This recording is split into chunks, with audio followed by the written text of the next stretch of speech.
uma noite feliz? Uma noite feliz. É uma noite feliz? Eu adoro o clima natalino. Cara. Uau, Juliana, queria pedir que você não bebesse, não desse vexame, porque a gente vai receber 3 convidados de honra aqui agora, Diguinho. Padre Antônio Maria, Padre Basílio e Pastor Ed René.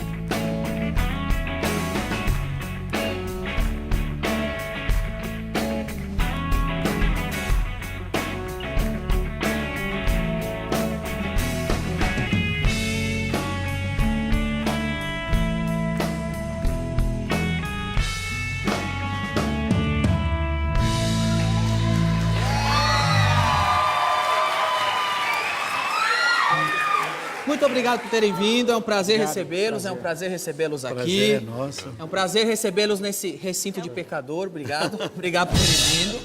O pastor René, Ed René, é pastor de qual igreja? Pastor da Igreja Batista de Água Branca, aqui mesmo em São Paulo. Padre Antônio Maria. Eu sou da Igreja Católica, vivo em Jacareí, num mosteiro. Padre Basílio.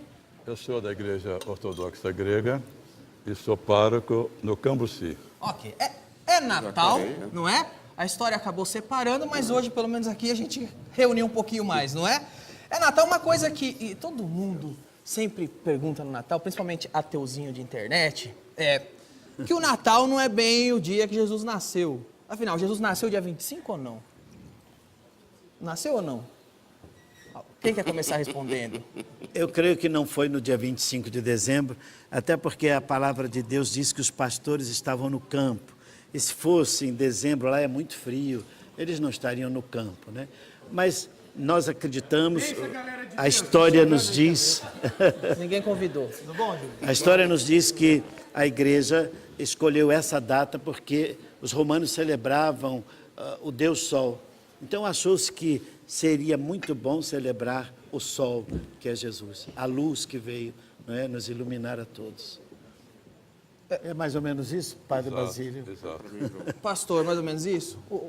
Pelo que eu sei é isso, o Natal foi chamado para essa data por causa da festa romana do Deus Sol e do período da Saturnália, que tinha o costume de troca de presentes também. Então o imperador romano aproveitou a igreja aproveitou a data para iluminar o menino Jesus e tirar o foco do sol para Jesus. Pastor, para o protestante, o Natal é a data mais importante do ano? Eu penso que... Estou interferindo na seara, mas... Vambora. Acredito que a principal festa do cristianismo não é necessariamente o Natal, mas sim a Páscoa, pela ressurreição. O Evangelho fala de um Cristo vivo e o apóstolo Paulo diz que se Cristo não ressuscitou, é vã a nossa fé.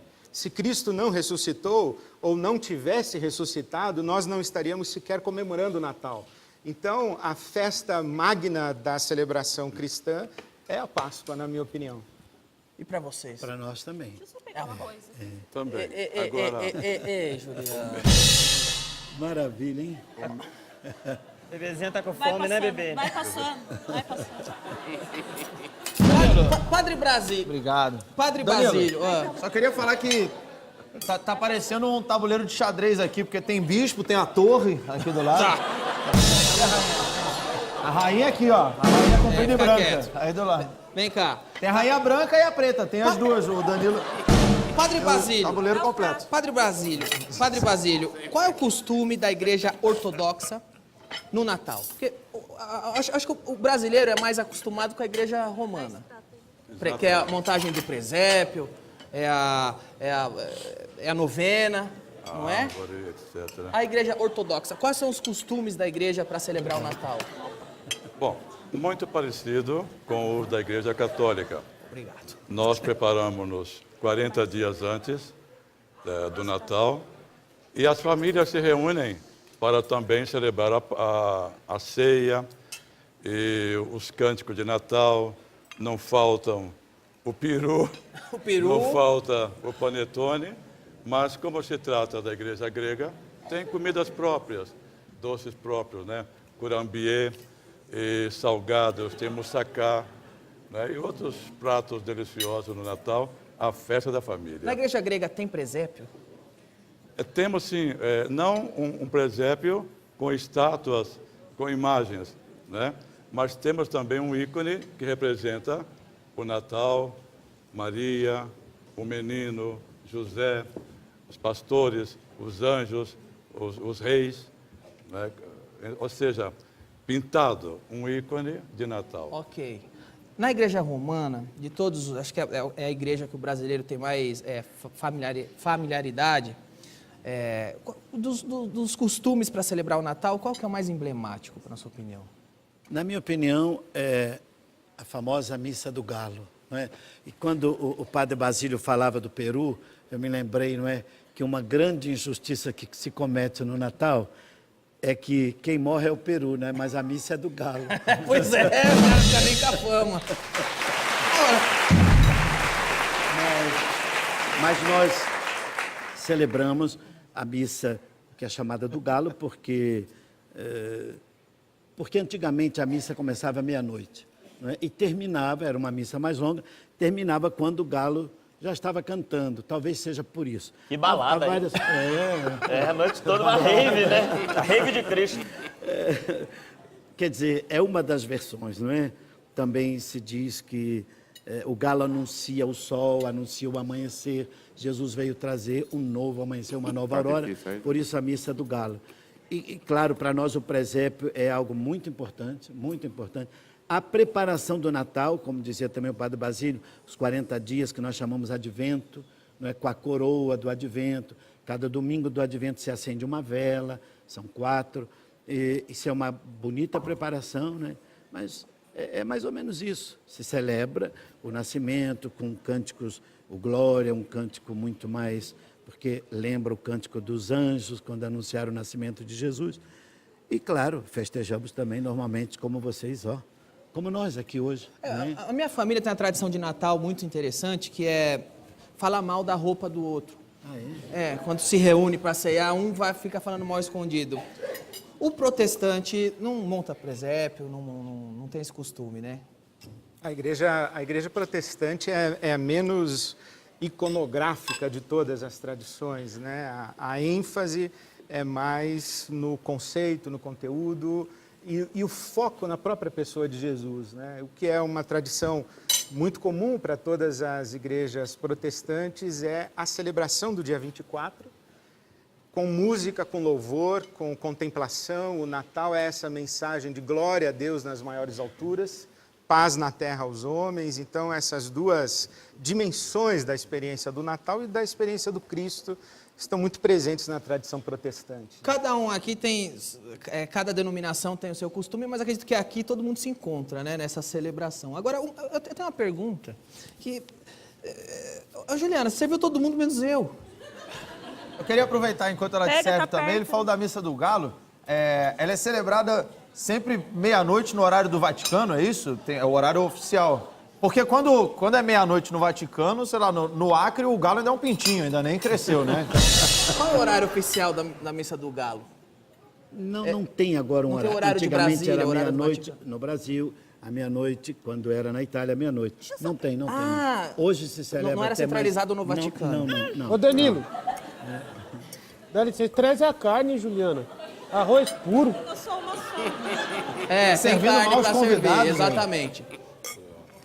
Deixa eu só colocar de novo aqui, tá Vai difícil. lá servir o Diguinho. Sacerdotes, eu tenho uma dúvida, na verdade uma observação.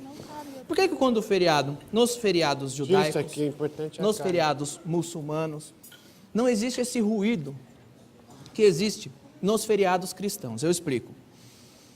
O principal feriado judaico qual é? Provavelmente Yom Yom Kippur. Kippur. O Yom Kippur. Yom Kippur é o dia do o dia do perdão. perdão. É simplesmente o dia do perdão. Não é nada mais que isso, não é? O principal feriado muçulmano celebra a data mais importante do muçulmano, nada mais que isso. Mas nos feriados cristãos, existia um ruído que a Páscoa é a Páscoa, mais o coelhinho que dá chocolate e mais um monte de coisa que tira o foco do que de fato é.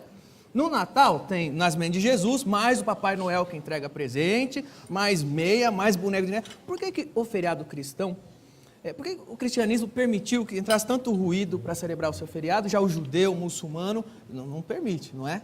Por que isso acontece? Por que temos o Papai Noel dividindo a atenção com Jesus no Natal? Porque por isso que é legal, né? Todo mundo gosta, né? Do Papai Noel, o gordinho sapeca. Tem o Círio de Belém também lá, hein? Não tem o Círio de Belém também lá? É verdade. Também é outro ruído. Então, a origem do Papai Noel tem muito a ver com o Natal, que é justamente um bispo religioso, São Nicolau, que vai distribuir presentes para as crianças pobres. É o retorno à humildade da manjedoura, à humildade do menino Jesus, é acender uma luz em cima da pobreza, da fraternidade, da necessidade da paz universal. E acredito que, de fato, a religião cristã é a mais ocidentalizada das tradições religiosas. Inclusive, aqui nós todos temos a mesma religião, nós somos cristãos. Religião é budismo, islamismo, hinduísmo, Cristianismo, judaísmo e cristianismo. Todos nós aqui somos cristãos. Os 3 sacerdotes, nós somos cristãos. E das religiões, das 5 grandes religiões, a mais ocidentalizada e a que tem uma índole de conquista universal, até pela palavra de Jesus, levar o evangelho até os confins da terra, é o cristianismo. Agora o islamismo tem essa conotação de expansão e de conquista, mas o cristianismo sempre teve. Então a nossa tradição religiosa é a mais ocidentalizada e contaminada com tudo que o Ocidente trouxe. Ó, a Juliana quer comer sozinha, ó. Ensina pra ela a humildade aqui, ó. Ela quer comer... Tá todo mundo com fome, aí vem a vaquinha comer a carne toda. Você citou que o Papai Noel é oriundo do São Nicolau. O Padre Basílio trouxe uma imagem, não foi? Ah, sim. Esse sim. Esse é o original. Deve estar tremendo no túmulo porque foi invadido pelo outro. Não é? Mas esse sim seria o protótipo, vamos dizer, o verdadeiro Papai Noel. Ele dava uns Playstation também, esse aí? Não. Dava presentes, era um velhinho muito bom. Eu gostaria de presentear a você, Danilo. Ah, obrigado. Esse é São Nicolau, na verdade? Não, esse é o Papai Noel, que é originário do São Nicolau, Aham. não é? Mas eu acho esse Papai Noel simpaticíssimo, porque ele está adorando o Menino Jesus, não é? Ele está rendendo-se ao Menino Jesus. Infelizmente, realmente, o Papai Noel tomou conta, não é, Começou a do competir. espaço, e é uma competição, não é? E só se fala nele, e o menino, que é o centro da celebração, ficou um pouquinho de lado. Por isso, eu tinha sempre minhas reservas com o Papai Noel. Claro, quando eu era criança eu acreditava, não é? Depois fui ver que... Você acreditava em Papai Noel? Quando eu era criança, sim. Você chegou a acreditar em Papai Noel? Pois é, e agora tornei-me Papai Noel. Porque tenho 4 netos, então eu sou Papai Noel da família. Ah, é? Então, como eu dizia, né, o Papai Noel, eu acreditei, depois vi que não havia, que era meu pai mesmo, que fazia horas extras para comprar um presentinho para os filhos. Não tínhamos chaminé em casa, colocávamos o sapatinho na janela mesmo, né? E eu sempre tive assim as minhas reservas. Meu Deus, esse Papai Noel está tomando o lugar. Eu estive em Miami neste ano, que está terminando, e aí vi essa imagenzinha, gostei, uns amigos me deram, né? Porque nela Papai Noel está realmente tendo uma atitude que todos nós devemos ter no Natal, né? Adorar aquele que veio para nos salvar, Jesus Cristo, né? Então esse Papai Noel é simpaticíssimo e é seu agora. Muito obrigado. Feliz Natal. O pastor é casado? Sou casado. Casado. Casado, tenho 2 filhos. O Padre Basílio é casado? Pode casar? Sim. Na igreja ortodoxa, o padre não se casa, mas o casado pode tornar-se padre. Quer dizer, casado em plena atividade mesmo. Padre Antônio Maria, por que só os católicos, só o sacerdote católico tem o privilégio de não se casar? privilégio, hein? Que bom. O meu pai não ia gostar nada disso. Né? Não, nós, na nossa igreja, não casamos, porque entendemos que Deus merece também uma entrega maior. Não é? O próprio Jesus disse, haverá sempre aqueles que, por amor ao reino, não se casarão. Não é? Então, por amor ao reino, eu fiquei padre com 30 anos, já são 38 anos de sacerdócio, e já sabia bem o que eu ia renunciar para um amor maior, não é? O senhor demorou para ser padre? É, porque eu entrei jovem no seminário, com 16 anos, mas a minha caminhada foi um pouco longa. Eu fui para a Alemanha, estudei na Alemanha um tempo, 8 anos, então, até aprender o alemão...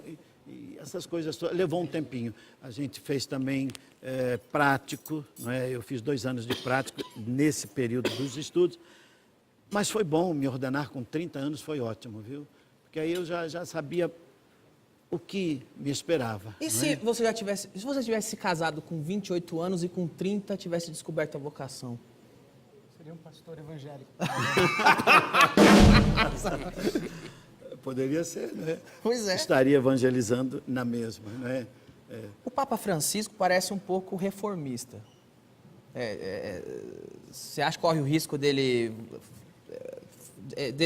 decretar que já pode casar? Sempre haverá os que não se casarão. E a igreja poderá um dia dizer, olha, quem quiser casar, case, quem não quiser, não casa. Pode ter pastora. Tem pastora, né? Muitas pastoras e um número cada vez maior, justamente porque na tradição protestante nós não temos a cultura do clero. A realidade religiosa protestante coloca Jesus Cristo como o único mediador. Então eu não tenho nenhum intermediário entre mim e Deus, e isso significa que essa figura clerical não aparece com ênfase no protestantismo. Então, uma das marcas da reforma protestante é o conceito do sacerdócio universal de todos os cristãos. Jesus é o sacerdote de toda a humanidade e cada um é sacerdote de si mesmo. Então, não existe uma autoridade de hierarquia, portanto, tanto homens quanto mulheres podem se dedicar ao serviço. Quem consagra alguém pastor? Geralmente a igreja local, a comunidade específica local, e se é uma igreja associada a uma denominação, por exemplo, metodista, presbiteriana, batista, luterana, tem o reconhecimento da sua denominação, mas o chamado, a convocação para a ordenação ao sacerdócio é da comunidade local, onde o vocacionado tem a sua experiência de chamada, digamos assim. Padre Basílio, na igreja ortodoxa pode ter padra? Não. Nós temos monjas, e houve até, digamos, 1500, tivemos diaconisas. Mas, nesses 500 últimos anos, essa ordem não está sendo ministrada. Mas sacerdotisa não temos.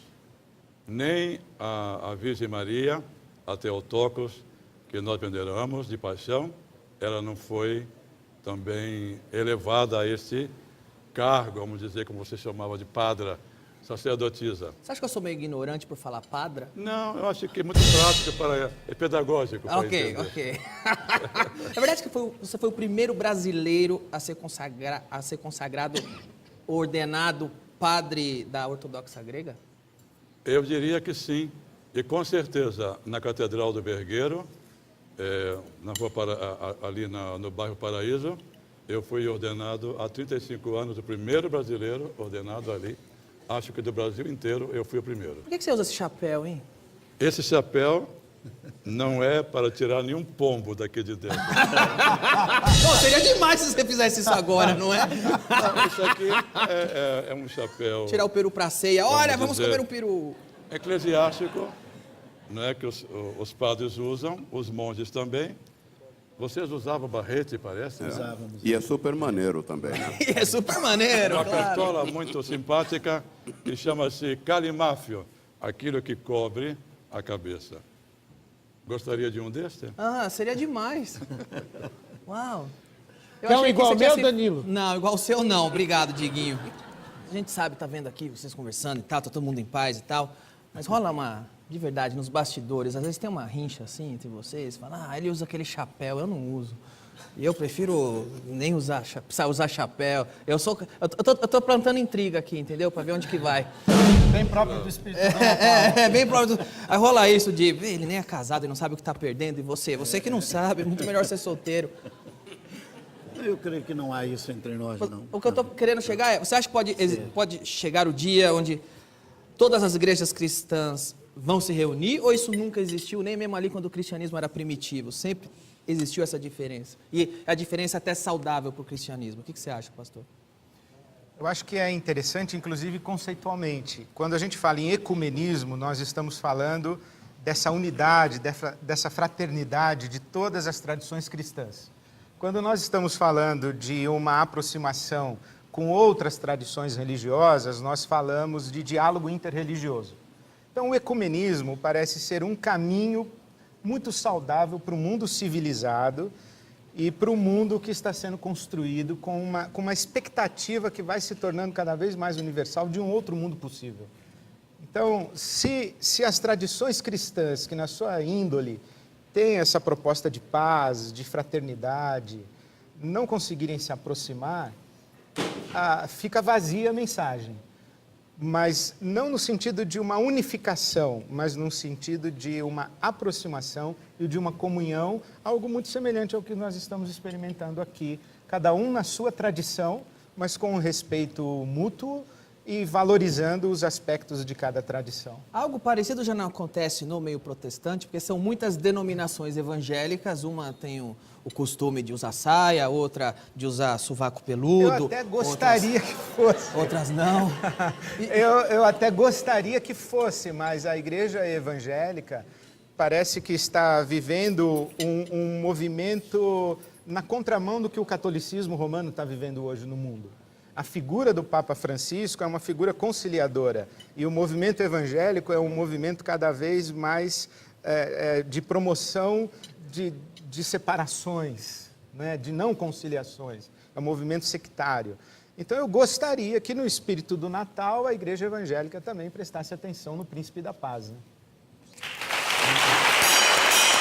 Eu vou falar com vocês, mas só para não perder o raciocínio, os protestantes, os evangélicos não têm a figura do Papa, a figura centralizadora ali. Você não acha que também essas divisões é por causa que não tem uma figura dessa? Essa seria a desvantagem de não existir uma figura. Pode ter a vantagem, pode ter desvantagem. Essa não seria uma desvantagem de não ter um Papa dos evangélicos, por exemplo? É uma desvantagem que a gente pode buscar no Churchill a resposta. A democracia é o pior governo possível, excetuando-se todos os outros. Então, a liberdade do protestantismo tem esse ônus, mas é um ônus que, no meu entendimento, é melhor do que uma figura centralizadora. Muito embora, e aqui peço licença, Padre Antônio Maria. Briga. Não é uma questão de briga, é até um elogio. A reforma protestante, ela é construída a partir do conceito de verdade, e a Igreja Católica Romana a partir do conceito de unidade. Então, veja que você encontra hoje no Brasil, com todo respeito a todos eles, o Padre Marcelo Rossi, o Frei Beto, o Leonardo Boff, o Padre Fábio de Mello, o movimento carismático e todas as ordens católicas que são diversas de ênfases, mas estão dentro de uma mesma igreja. Esse é um espírito de unidade. O protestantismo já se constrói em cima da verdade. E a ênfase na Bíblia Sagrada, na mensagem revelada, e é por isso que nós enfatizamos tanto a liberdade de consciência do indivíduo, o sacerdócio de cada um diante de Deus. Tem ônus e bônus dos dois lados, e eu estou muito confortável no ônus do meu lado protestante e o bônus que a minha liberdade me traz. Né? Ok. Os dois Ô Danilo, o que é? Na hora do peru, a coxa pode ser minha? Juliana, leva o peru pra ele, velho, que ele não tá aguentando. Eu tô conversando aqui, o cara quer comer. Os dois sacerdotes. Existe uma conversa entre a igreja grega e a católica e a romana para se unir, né? Vocês acham que isso pode... Leva tudo, Juliana. Leva tudo pra ele. Pronto. Era isso que eu queria ver. A gente tem uma foto aqui do Papa Francisco Os dois líderes, o líder da igreja grega, o Bartolomeu, e o da romana, o Francisco ali, está tendo uma conversa de aproximação, não é? Tem até a conversa que podem voltar a se unir de novo. Vocês acreditam que isso pode acontecer? Eu acredito que sim. Eu acredito, mas não assim tão nesse oba-oba como a coisa está sendo apresentada. Porque são 1000 anos de separação por causa de temas bastante sérios, né, que não se pode assim simplesmente duas pessoas assinarem. Tem todo, né, um consenso eclésia por trás. Somos 300 milhões de ortodoxos, né? Não temos um poder central, apesar do patriarca Bartolomeu, o meu patriarca, ser o primeiro entre os iguais, mas existem patriarca da Rússia, existe o arcebispo da Grécia, o da Romênia, etc. Então é preciso que, de fato, seja um consenso de igreja. Eu diria que o que vai acontecer, o que poderia acontecer, é que, de fato, voltássemos àquele espírito do primeiro milênio das igrejas patriarcais, chamado pentarquia, Jerusalém, Antioquia, etc., em comunhão da partilha da Eucaristia, mas cada um na sua. Como o Papa disse que não vai absorver nada, nem tampouco impor nada, desde que a gente professe o credo comum às duas igrejas. E o senhor, padre? Eu creio que é um desejo de Jesus, claro, que todos sejam um. Ele pediu isso ao Pai na sua última oração, não é?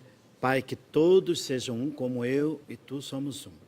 Então, eu acredito que, claro que um dia seria maravilhoso que isso acontecesse, fôssemos um realmente, não é? Mas com as nossas diferenças também, não é?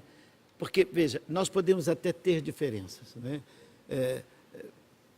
Assim, externas, não é? O Papa usa um solidel, nosso Padre Basílio usa, desculpa, eu esqueci o nome. Calimáfio. Um calimáfio, não é? Eu não uso nada, não é? Podemos ser diferentes em certos pontos doutrinais, mas no amor temos que ser todos iguais, não é? Porque Deus é amor.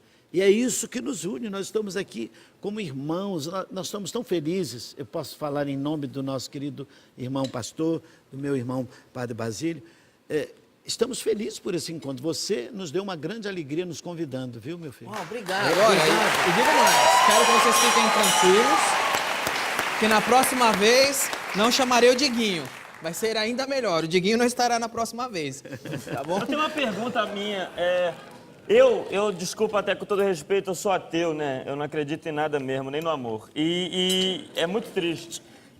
Só que eu fico assim, mas eu gosto do Natal, eu vejo a minha avó, eu vejo a minha mãe, eu como muito. E eu vou pro inferno aí porque eu não acredito em nada. É o medo que eu tenho mesmo, assim. É que eu tenho uma dificuldade de acreditar que a mulher engravidou do nada. E é uma dificuldade minha, eu queria saber se eu vou pro inferno por conta disso. Provavelmente tem um monte de ateu assistindo o programa Pois agora. é uma dúvida com a que os mesma caras têm dúvida. medo também, porque se for verdade, tá lascado, entendeu? Ok. O pastor quer responder, o padre? Pastor, pode responder? Deve ter muitos ateus assistindo nosso programa agora. Eu até achava que essa pergunta viria. Você acredita mesmo que Jesus nasceu da Virgem? Eu diria, acredito, porque eu acredito num absurdo maior, eu acredito em Deus. Quem acredita em Deus, como o maior dos absurdos, vai poder crer em uma infinidade de realidades que a razão ainda não consegue explicar. Então, eu vou orar por você, pedir a Deus que... Obrigado.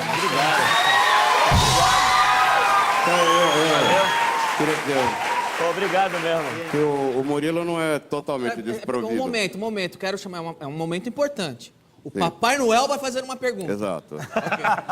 Não é bem uma pergunta, é só uma observação que o Murilo, no entanto, não é totalmente desprovido de fé, Porque ele acredita que se alguém passar por cima dele enquanto ele estiver deitado, a mãe dele morre. É verdade. Então, É porque eu acredito num absurdo maior. Aliás, eu peguei você que você falou que tá com medo de ir pro inferno. Ué, mas se não existe, tá com medo do quê? Eu também tá errado. Se não existe, tá com medo do quê, meu É amigo? isso, eu tô com medo. Se eu estiver errado, eu tô lascado, compadre. Tem uma teoria do Blaise Pascal sobre isso daí. Ele diz, olha, é melhor você crer em Deus. Porque se ele não existir, quando você morrer, beleza, não acontece nada nem para mal nem para bem, ele não existe mesmo. Agora, se ele existir, você está bem porque você acreditou. Mas eu vou ter que escolher, Agora, tem se tanto você Deus não pra eu acreditar escolher. e ele existir, quando você morrer, você está lascado. Então é melhor você acreditar. E se eu só de acreditar no que os certeza. outros que inventaram e ele tava errado, e quem tava errado, certo era o teu? Essa é uma boa pergunta. Não, Mas mas matematicamente cara, ele prova, ele prova. o é Blaise verdade. Pascal, ele fala, é a teoria infinito zero. Ele diz, toda vez que você aposta contra o infinito, você perde. Então, racional e logicamente, você tem uma boa razão para crer. Mas não adianta, porque a fé não tem nada a ver com boa razão para crer. Tem a ver com a experiência lá do fundo da alma, do coração, seja lá o que for. Maravilha. Então, vamos fazer assim. A gente conversou um pouquinho aí, durante a nossa ceia, sobre as diferenças que existem entre as denominações cristãs. Acho que a gente pode falar agora sobre o que tem de igual, o que vocês têm em comum. Eu acho que uma boa forma de encerrar é cada um dando uma bênção de Natal aqui pra gente, pra quem tá em Ô, casa. Danilo, antes, vai querer peru? Vai ter sobremesa já, Diguinho, tá bom? Vamos começar de cá pra cá? Vamos. Então vamos lá, por favor, padre. Que Deus Todo-Poderoso, o Deus de Belém, aqui nesse momento é a Belém, que Ele nos abençoe e nos guarde, dando-nos a paz que somente Ele pode nos dar, enquanto nós também, com os anjos e com os pastores, digamos, glória a Deus nas alturas, e que venha o quanto antes a paz para a terra, para o mundo. Amém.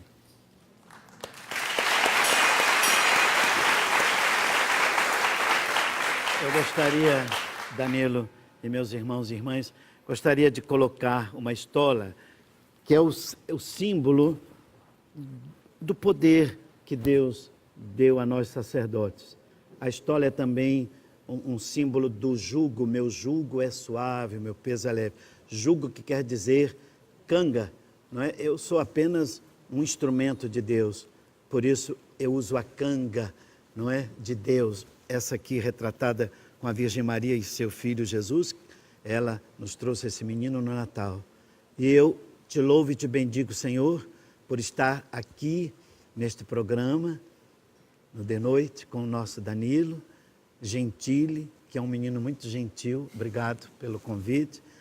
E te louvo, Senhor, e te bendigo por todos os irmãos que nesse momento estão unidos a nós e que rezam e que pedem a tua bênção.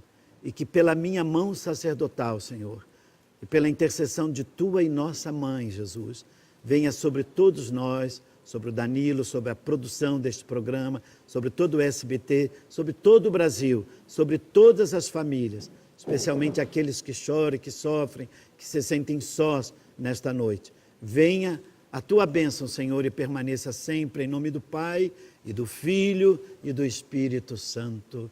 Amém. Para o pastor Ed René.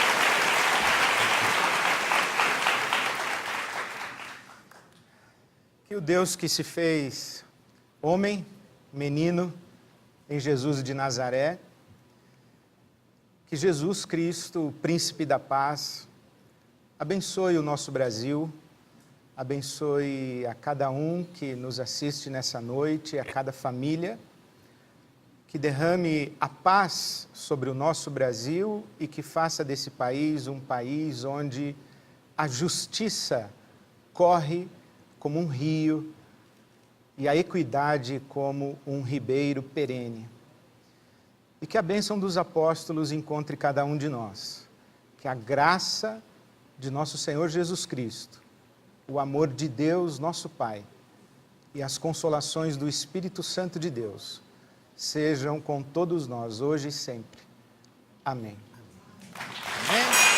Tenham todos um Feliz Natal para você, sua família. E Voltamos com zoeira depois do intervalo, porque tem o Messi Mandou especial de Natal. Não sai daí.